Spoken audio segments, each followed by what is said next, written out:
ఇదంతా దున్ని పెడుతున్నా, పప్పాయి పెడదాం అనేది. మొత్తం ఒక ఎకరన్నర ఉంటుంది. వర్షం పడింది కదా, ఇప్పుడు మొత్తం అంతా దున్నిన. సగం దున్ని, ఇంకా సగం ఉంది ఆ పక్కన.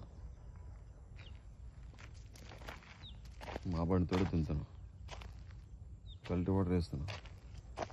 పప్పాయి నాలుగు మహారాష్ట్ర నుంచి వస్తున్నాయి మొక్కలు.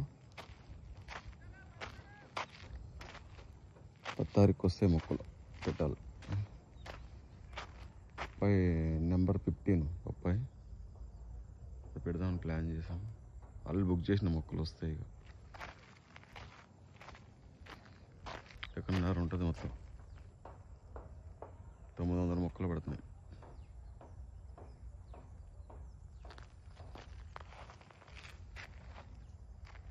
ఇక్కడ దానా చెట్లు ఎదురుకుండా ఆపోజిట్